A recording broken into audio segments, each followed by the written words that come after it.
We're here. Do we look fatter after Thanksgiving? I I don't know. The camera adds 10 pounds and Yeah. Thanksgiving adds 15. So Looks like I've eaten 2 cameras. did you have a good Thanksgiving, Jake? I did. That's good. We had fun. We went to Chicago and Yeah. the Windy City. Yeah. You know why it's called that?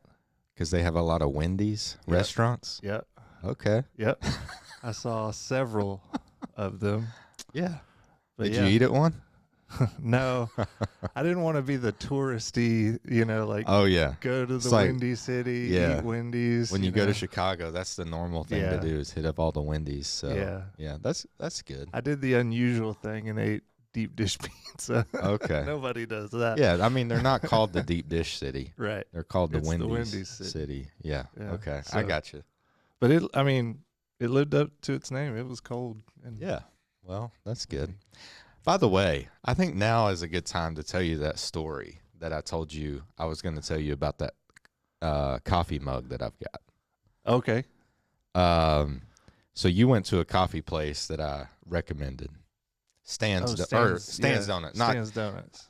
Donut Shop, but Yeah. they did have coffee because I got the coffee mug. Right. But the Donut Shop, Stan's Donuts, best Very- donuts Very good. I've probably ever had in my life. You were kind of like in denial a little bit that it was the best. No, it's What was your review? I thought it was great. What'd you have? I had the red velvet cake donut, Hmm. and that was good. I like red velvet. I'm not a big cake donut guy, but a lot of their donuts are cake donuts, like Yeah. just the round ones. But I like the pockets that they have, and you said that they were sold out Yeah. or See, something. you text me after I Yeah. I ordered, but I had the brown butter drizzle glazed donut or something. Hmm. It was like this big. I don't know what brown butter is, but sign Ooh. me up. Golly. You get that regular butter and it's not enough. Yeah. You gotta get the brown butter. So the pockets that they have, they usually like put like fruit and different kinds of like fruit glaze in them and stuff, Mm-hmm. and jams and stuff. It's pretty good. But that being said, so This is where your mug came from. yes. So what happened was we went there. We'd been there maybe a couple of different times. And I think the second time or maybe third time that I had been, maybe the second for my family, we went on New Year's Eve. Uh-huh. And I had planned this little like short vacation thing, like 2 or 3 days. We were going to go to Chicago. I got us a room with a view of like the river there because they were going to shoot fireworks on the river on New Year's Eve. Oh yeah. And we went to Stan's Donuts probably 3 or 4 times. Mm-hmm. And it was the last night, if I remember correctly, the last night we were going to stay there. And I wanted to get a coffee mug from there. And so I decided that I was going to, it was late, like probably 10 o'clock at night. Mm-hmm. But I thought, okay, donut shop, they're going to be open In Chicago, for yeah. sure. that late at night. So I can't remember what happened, but I went to the one that was like really close to us that we had kept hitting up. And I can't remember if they were closed or if they were sold out of the coffee mugs. Mm. I do think I remember them being open but sold out of the coffee mugs. They told me about a location across town Right. that had the coffee mugs. So I didn't want to go back to the hotel room and get our van because our van had been valet parked and everything because that's kind of what you have to do in downtown Chicago. So I thought, I'm going to ride the bus system Mm-hmm. to get this coffee mug. Now, to set the scene, you already said it's cold, right? Yeah. This was New Year's Eve. Yeah. It was cold. Way colder than it was when I was there. I'm It was assuming. rainy. It was windy because it's actually because of the wind, not the Wendy's restaurant, if you didn't know. But it Oh, was okay. windy. Yeah. And so, Joel, did you know that? I could tell by your reaction. It kind of maybe just dawned on you. I was just thinking about 4 for 4s. Yeah. Oh, yeah. It is almost lunchtime right What's now. 4 for 4s? Wendy's, Oh, Oh, man. Wendy's. You don't know? I don't know, man. I'm going to have to introduce you. I like to You're- save money. You like a deal. Yeah, I'll have to introduce you. Go ahead. That being said, so I started hopping on buses. Uh-huh. And I was getting out and like waiting, like I had to connect. like 2 or 3 different times to different buses to find this location. All right. So literally, Was this before Uber or Uber was a thing? Or Uber was a thing. Okay. But We're kind not of just getting kind of a picture. relating to what I just said, I thought I could save some money. I could do like Right. $1 to I'm not- ride the bus. I'm not paying $10 And- for an Uber. Now, this being said, you also had the weather, the cold, like I said, Mm-hmm. the fact that this was like 10, 11 o'clock at night and I'm riding the bus in downtown Chicago. Right. And also, my wife thinks I'm just going like next door to get a coffee mug. Right. And so by the time I get back, I am like frozen. It's been like 2 hours. And it was a very miserable experience. But I have the coffee mug to tell You've about got it. it. Yeah. I think you sent me a picture of Yeah. the coffee mug. So every time I get it out, I think about, because now it has a story with it, right. that I froze and did this expedition across town for 2 hours to get this coffee mug. Perseverance. Yeah. So, I mean, what kind of story would I have had if I just got it next door? It would have been short. Yeah. Let me That's ask probably you what this. all the listeners are. Is it worth? thinking, Yeah. right? Kind of wish you would have gotten it next door. This will be over. Let me ask you this: was it worth saving $12 to $15 Hmm. to do that? You know, I mean, the experience was Sure. Yeah. good. That's priceless. Yeah. So maybe. Let me ask you another question. You like a deal? Uh-huh. Is your favorite historical event the New Deal? Oh. That was a deal and a half. Well, maybe we're getting too political on this show. I don't know. Or If you- maybe I don't know enough about history. Joel's saying we need to wrap this up. My wife might listen to this for the first time. It- We talk about the New Deal. He said it's time to move on. All right, let's move on. He's the producer today. Yeah, keep us on track. Okay. Man. We- We didn't even get to the first No, question, but that's but we'll fine. make this part quick. We're good. We'll We're make good. this part quick. So the sermon series this past week, we kicked off Christmas playlist, Right. kind of using Christmas songs to Mm-hmm. to talk about, you know, different theological things about Jesus, but mostly apply these things to our lives. And I introduced a song that people had never heard before, Right. Joy to the World. Right. A banger. Had you ever heard that song before, Joel? New to you? Okay. Just came out. Yeah. They've got different variations of it too. That being said, we focused on the line let every heart prepare room. And that kind of brought up the idea of this week's message. We'll have another song this coming Sunday. What's your favorite song at Christmas time? Do you have one? Yeah. So I've got a favorite like church song, and then just a fun Christmas song. So Mhm. I like "Oh Holy Night" Okay. is my favorite Christmas song, like in church. Specifically, you get Martina McBride on that thing, and it'll knock your socks off Okay. if you got socks on. Yeah. And then I like a good "It's Beginning to Look a Lot Like Christmas" Hmm. by Andy whoever. And you get the band going. It's like, you know. Yeah. And you're just like, oh, man, it's Christmas. Mine is probably the Christmas song by Nat King Cole, I think is what it's called. Chestnuts Yeah. roasting On the Open Fire. on an open fire. Yeah. Yeah.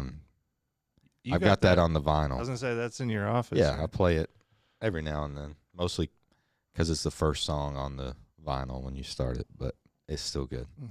So that being said, everybody has their favorite. Maybe their favorite is Joy to the World.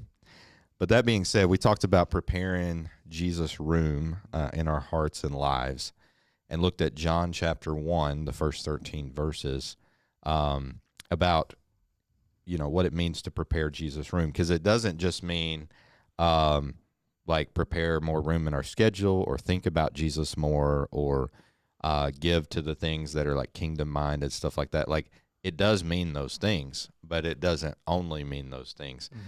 In fact, John, all throughout his gospel, but right here especially, points us to the fact that this is a heart thing. Like, the song says, "Let every heart prepare him room."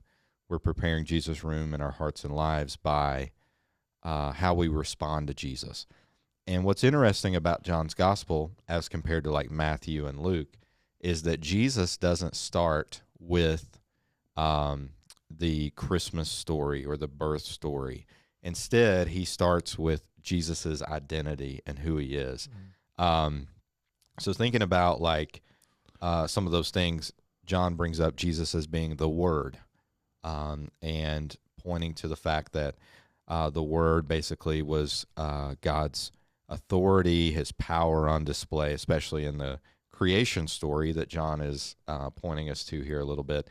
He's God. Jesus is God. He's creator. He's life. He's light. All of that stuff. Why do you think John, or like, why do you feel like it was important for him to start with this, maybe than with the Christmas story? That's not like minimizing the fact that Matthew and Luke chose to do that.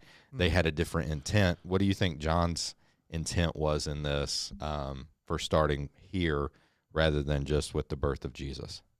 What are your thoughts on that? Well, I feel like in literature, a lot of times, they'll set up the character with like a backstory or with, whatever, just to kind of establish in your mind who this person is before we start telling the story. And I feel like John may have been doing that, where it's like, I need to describe who Jesus is and set up in your mind like who he is as God, who he is as creator, establish his authority and his credibility, and then now I'm going to tell the story of his life. And I think that in doing that, it causes us, when we read it, to really focus in on like who he is, and like that he came with a purpose, and we're not just talking about another baby being born in the line of David. This is God's son.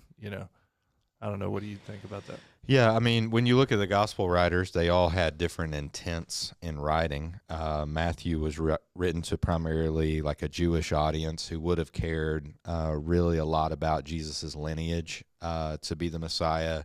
There would have to be a certain lineage, like through David and all of that, for him to be the Messiah. And so Matthew focused on that, and then all the things surrounding him at Christmas time. But for John, his main purpose is that people would believe in Jesus and who he was. And so because of that, I think that's why he started here. But really for all of us, I think it's a great way to begin the Christmas season, because so many times year after year we start with the story of maybe the angels and the shepherds and those kind of things, which those are important stories. But I think we get so familiar with it that sometimes we forget like who this baby was or is, who came into the world. And that's what John kind of sets up for us here. And so a lot of times, with the Christmas story or even with this stuff, we can get into a place where we know factually these things. Like, for instance, let me just read a couple verses here because I haven't read anything, but let me read the first 5 verses. It says, "In the beginning was the Word, and the Word was with God, and the Word was God. He was with God in the beginning. All things were created through him, and apart from him, not one thing was created that has been created. In him was life, and that life was the light of men. That light shines in the darkness, and yet the darkness did not overcome it." So John is setting up all these things about who Jesus is, and we can factually know all of those things, but yet at the very toward the end of the passage we looked at, it says he was in the world and the world was created through him, and yet the world didn't recognize him. And I mentioned Sunday that term recognize is really this idea of like knowing him by experience. That the Greek word gnosko, I mentioned that several times Sunday. It is like that experiential knowledge of Jesus that, like I said, that we only learn not just by reading facts, but by experiencing him. As you think about those kind of things, people get very familiar factually with Jesus, especially the Christmas story. A lot of us can say that from memory. But how do we miss sometimes, or how can we miss knowing Jesus by experience when we just focus on the facts rather than actually like making it a heart thing, or preparing room, as we use those terms? What are your thoughts on that? Like, why do you think sometimes, especially at Christmas, it's easy to like miss the whole purpose of it all? I don't know. What do you think? Well, I think that like from like a worship leader standpoint, the thing that I have found is that a lot of the old Christmas carols are more storytelling songs than they are like personal, like worship type songs. And there are some that we're going to go through in the series that are more set up for like congregational singing and stuff. But for the most part, it's just kind of telling the story of what happened through song.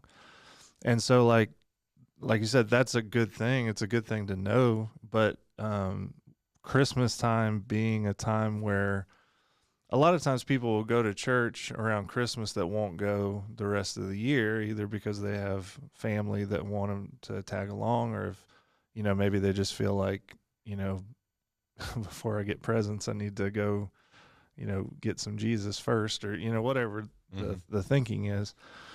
And when a lot of the times in church, it's just basically just the facts are presented, the story, it can be really easy to go, oh yeah, I've heard that story all the time, and then either kind of glaze over it and just be like, I've heard this a million times, or it's just like, yeah, that's all I need to know is just I know about Jesus, I believe it, and so I must be a Christian. And so like people can kind of be misled in that way. And so I think that one of the things that we need to do as a church, us as a church, but just everybody in general, is, we need to emphasize the fact that Jesus came with a mission and with a purpose, instead of just like, hey, he came, let's celebrate that. It's like, yeah, that's great, but that's half of the story, I don't know. What do you think about My that? thoughts, well, I was thinking like Christmas, Easter is kind of the same way. There's just a lot of traditions involved, but especially at Christmas. A lot of us, we hear what we would call the Christmas story. Maybe we not only hear it in church, maybe there's a set time, like as a family, that you read it. A lot of times we read it like before we open gifts and things like that. And so like most people probably think like, well, during the month of December, every time I go to church, we're going to hear like a different part of the Christmas story, because that's typically what we do. That's part of the reason why through this series, I'm not even really focusing on quote unquote Christmas passages. Just trying to focus on things that'll kind of draw our hearts more toward Jesus than just the routine. Yeah. That being said, I think what happens is those stories, like you said, they become so part of our tradition or routine that we don't even really think about the why of the story. It's like, oh, the angels appeared to the shepherds. We know that. Or there was no room in the inn, so Mary and Joseph, go to the stable. Or, the wise men showing up to present the gifts. A lot of different things that are piled in there. Yeah. And what's crazy is like, if we just listen to like those stories as stories, and then listen to the songs as part of the Christmas thing, like we could even be influenced to think there was a little drummer boy. You know what I'm saying? Like, right, because they're all partly like stories that are all interwoven as this tradition. I think another thing is just like having like Santa Claus and some of like those types of stories and things. Like in some people's mind, I think that the story of Jesus can kind of get mixed in with like different myths, and it just be like, well, that's a part of Christmas. Because you'll see a lot of times like people that don't even believe, but they'll have, like an artist or something, they'll have Silent Night on their album or something, and it's just like not even really thinking about the words. It's just like it kind of becomes part of the, just part of the holiday basically. So when you think about this, let's say that we pull back from that and we start wanting to experience Jesus in our in our lives and see him for who he is and really believe that, but not only like believe it in a sense of like factually, but we want to follow Jesus. We want to worship him. We want to make him the Lord of our lives, like the shepherds did, or the wise men, or different ones throughout history. When you start to recognize Jesus in that way, because it says the world here didn't recognize Jesus, but when we start to really recognize who Jesus is, creator, God, life giver, the light and the darkness, all of those kind of things, how does that shape how we understand Christmas itself? One of the things that I was thinking of, like, it really adds meaning to all of the traditions that we do. Like when you think about Christmas itself, like the gift giving and all that stuff, like it really adds to that stuff. But I think also like the times that we go to church aren't just like, oh, well, we always go to church. Like maybe Christmas Eve has become a tradition for people or whatever. Like we always go to church and that's just what we do. But maybe it adds more meaning to those things as well. What are your thoughts?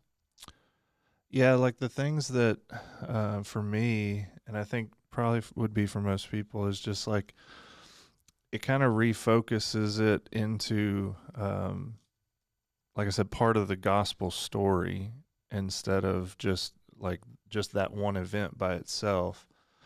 And when that happens, like for me, it's like you look at all the prophecy that was in the Old Testament telling of Jesus' coming. And then if you read the story and then go back and look at how it matches up perfectly, it's amazing to think, okay, God had this plan from the beginning to send his son Jesus to die for us and to save us. And when you think about it in terms of that, I just can't help but be amazed by everything that had to line up in order for those things to be true. And so, like, to me, you start appreciating more the fact that he came, because you start looking at yourself and you go, okay, well, I'm a sinner. I don't deserve any of this. And yet Jesus, Steve Hall is one of my favorite people. He was praying, and I think he, like before our choir thing, and he said the fact that you would condescend to take on flesh like us in order to save us, it, like he just said, like it's amazing to him. It's unbelievable. And I think that when you put that into perspective, it's like, okay, he came for a purpose to save me, a sinner who was his enemy, and yet he still humbled himself, put on flesh, and did what he did. Like when you think of all of that together, it totally blows up what Christmas actually should be. It makes it much bigger. Mm-hmm.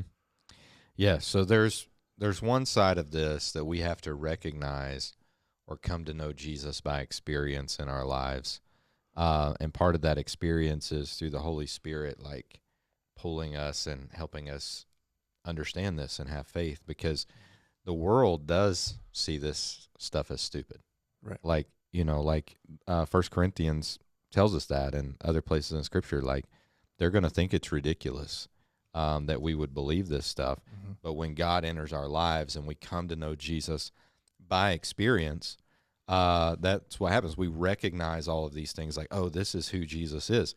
But then, like after we recognize this, we're called to do something else. And verse 12 and 13 clarifies this as well.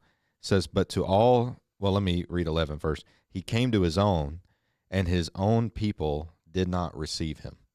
So that's talking about the people of Israel, the people who the Messiah was promised for. He came to them, and they didn't receive him. They didn't welcome him in.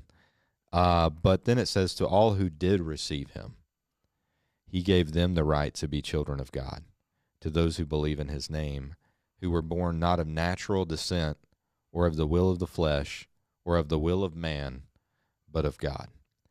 And what's cool about that is, we see here, like, now an opportunity for anybody to receive Christ. Mm-hmm. When you come to know Jesus and want to follow him with your life, it says that he gives you the right to become children of God.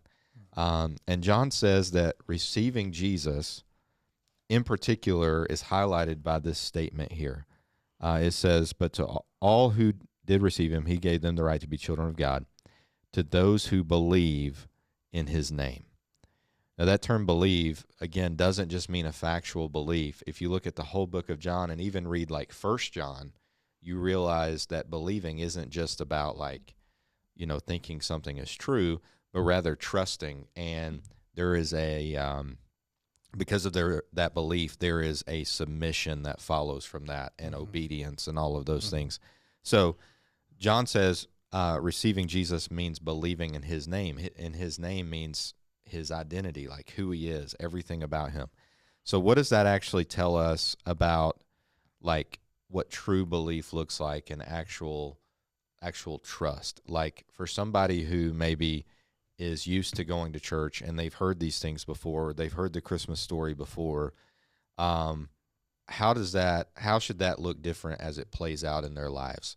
True belief as it should be, like trust and all those kind of things, versus like just a factual thing, or maybe having the Christmas story memorized or something like that. What are the differences there?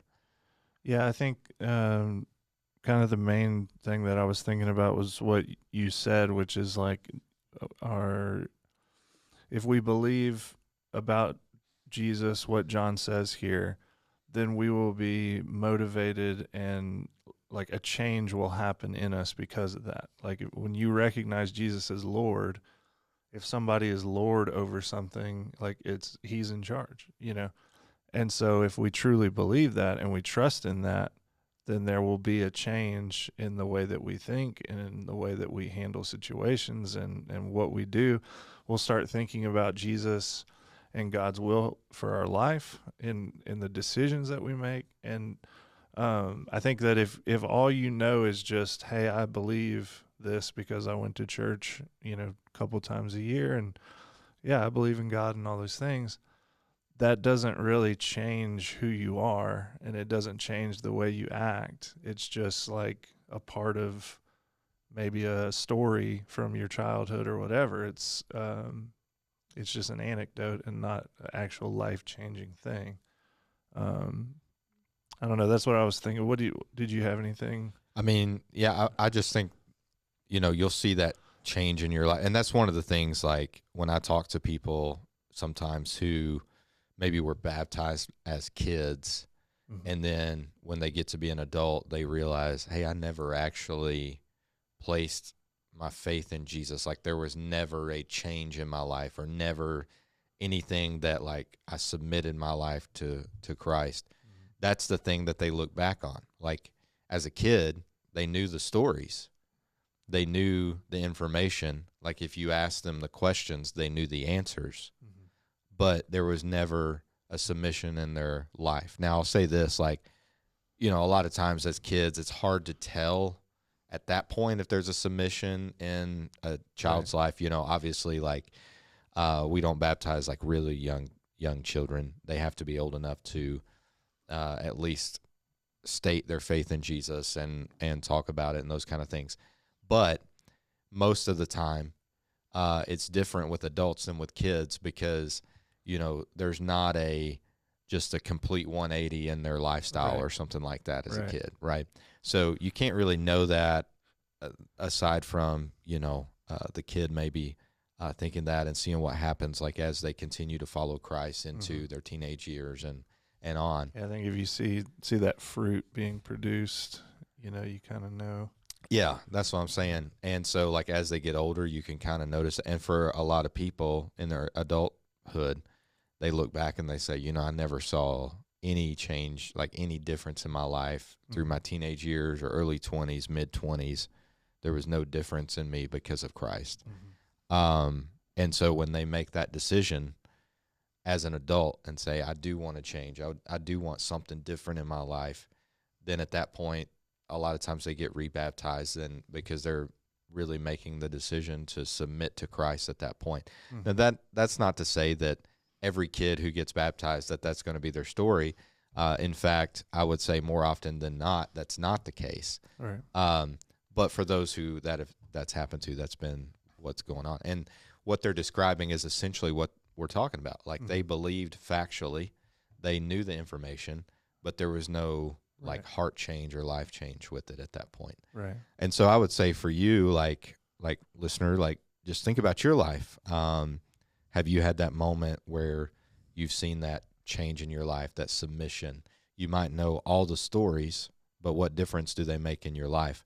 And then also I would think too, like another thing that I think is just super practical that we should mention with this, and I'm even thinking about my family this year, like how we can do this is if you do have a tradition of like reading the Christmas story or whatever, what can you do maybe as a family to help apply that better to your family's life so it doesn't just become a tradition of reading the story with no application with it or no understanding of why we're reading this story. You know, if you sit down and read the Christmas story, but then you read, you know, The Night Before Christmas or The Grinch or whatever, like, and that's all part of the tradition. Right. You know, how are you differentiating one from the other? Mm-hmm. Again, I'm not saying that, you know, we should be like, oh, we're not going to read any of these, you know, fairy tale types of things, Right. but there should be a life impact that happens from reading the Christmas story. Any other thoughts on that? No, I think you're right. You know, and that's something that I don't know that I've really thought about a whole lot as far as because we do the same thing. We'll, like on Christmas Eve, we'll read the Christmas story before we go to bed, and it's like I don't know that I've ever really done a whole lot of like application stuff after reading. Well, that's it. what I'm saying. Like, I don't know that we have either. Yeah, like, it's like a lot of the application, you know, we do at church or whatever, Right. but I think what even- kind of hits you, like, just in thinking about that, like, that we could Yeah. do with that? Because I'm just thinking out loud at this point. Well, I was just thinking, like, you know, if you read the story and then you just continue to discuss, like, to me, it's like, you know, now why do you think Jesus came? Like, what, you know, and just having questions like that lead more to the cross, and kind of just like, you know, it doesn't have to be a 2-hour, you know, discussion or whatever, but just like to kind of say, hey, it's not just that he was born and that the shepherds came and, you know, all this stuff that's really cool, but that was the beginning of the story. That wasn't the end of it. I don't know. I think maybe just emphasizing that.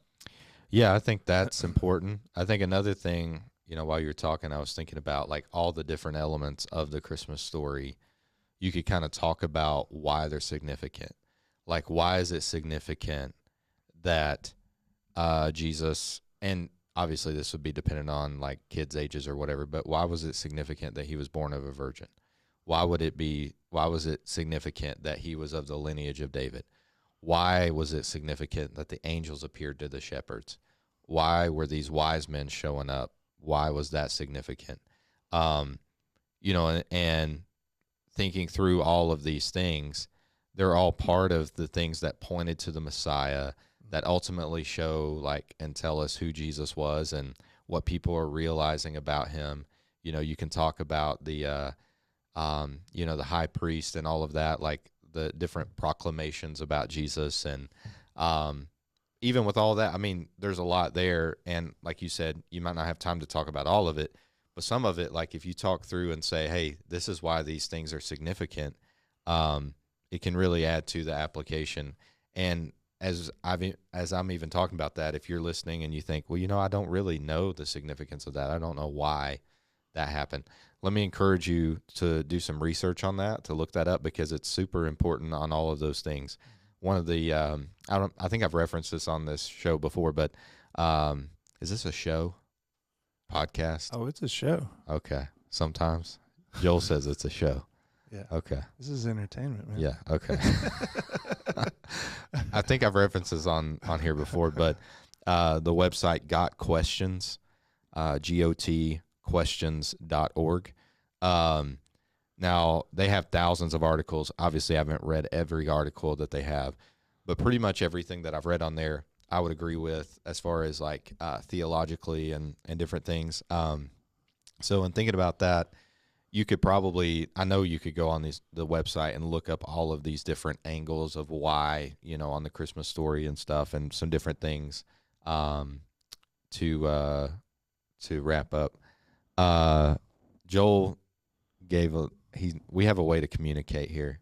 Why don't you you've got a suggestion? Oh yeah. Okay. If you're looking Because I don't know what this is. Yeah, if you're looking for a great thing to go through with your family, there's a free devotional online called the Jesse Tree, and it's got some cool downloads and a devotion for kids, and it just starts from the very beginning and traces Jesus, his roots from Adam and Eve all the way to Christmas. And there's cool stuff where you can print your own ornaments they can color, or even you can order them online. We have one that like sticks on our fridge, magnets that the boys do, and we just take like 5 or 10 minutes. So I'm trying to look this up. It appears it's like a thing, but not like an official. There's not an official thing, right? What do you mean? Like there's not a Jesse Tree website. Like it's just a thing, like an advent calendar, for example. Like there's no official advent calendar. It's or maybe I'm not searching the right thing. I just added a link that you can download. There's a couple different ones. But yeah, if you search Faithword and Jesse Tree, there's some cool stuff on there. Just an idea for families, and our family is enjoying it. And yeah. I got Jesse Tree, Idaho. That's what I got first. That's what I was trying to figure out. Maybe type in Jesse Tree. So yeah, Faithword. It's FAITHWARD.org. So that is a recommendation from Joel. Jesse Tree. That's my favorite U2 album. Is it Jesse Tree? I don't know. Joshua Tree. I don't know. The joke doesn't work if nobody. No, it didn't land. But hey, there we go. Hey, a little delayed. Our millions of listeners. Yeah. We need to label all of those so that way we can be ready for them. Anyway, so kind of wrap up here. What is your thoughts on, like, how would you describe the idea of preparing Jesus' room in our hearts and lives? What does that mean to you? How would you put that into your own words, Jake? I think that kind of the main thing is just doing what John has done here and recognizing Jesus for who he is. And so, like, if you are a believer and maybe you've, kind of had a lot of Christmases where things are kind of going through the motions and we're, not really thinking a lot of significance, and just to challenge yourself to just kind of really think about that in your time of study or prayer, just to actually seek to put him in that proper place during this time. And if you don't know Jesus, to be able to just seek after that, and to know that, God tends to bless that seeking, and just, hopefully those of us who know Jesus, hopefully we're good influences and wanting to see people come to church and know that true meaning, but we kind of have to have that in our own lives before we can pass it on. I think the idea of preparing him room could also like be this idea of like maybe you have a very limited view of who Jesus is, and expanding that in our hearts and preparing Jesus room for making enough room for Christ in our lives, not just as far as the schedule, but for who he is. Like I said, if you only have viewed him as a baby in a manger, or only the Messiah, the one who died on the cross for us, but never viewed him in some of these ways that John presented, as creator, as God, light in the dark, the one who brings life into the world, all of those kind of things. Like, I think preparing him room means that we realize who Jesus is, and as we realize that's who he is, he's the one who has all authority and stuff, it stretches even our understanding of the Christmas story and everything else, and draws us even more to Christ, and even more, hopefully, in our submission to Christ when we really understand and know who he is. Well, we're going to wrap up today. It's been good hanging out with you. Missed you all last week. Hope you had a good Thanksgiving. The next few weeks, we're going to be looking at different angles of kind of talked about Christmas playlist, different songs and stuff, but different angles of brand new songs. Yeah, you never heard of them. Never heard of them. But we're going to be looking at different parts of really Jesus's character, his personality, like who he is. And when I say character, I don't mean it in like a a sense of like a character in a story. I just mean like who Jesus is, his personality, and the things that were important to him, and the parts of really our lives that should resonate with that and emulate that as we are trying to grow in the image of Christ ourselves. So I hope you'll join us, not just here on the podcast, but we'd love to see you some Sunday here at church. We meet at 9:15 for groups on Sunday, 10:30 for worship service. We'd love to have you here, any part of that. Anything else we need to mention before we get off here? Keep on keeping on. You're always full of great quotes. We'll wrap up with that. Have a great week.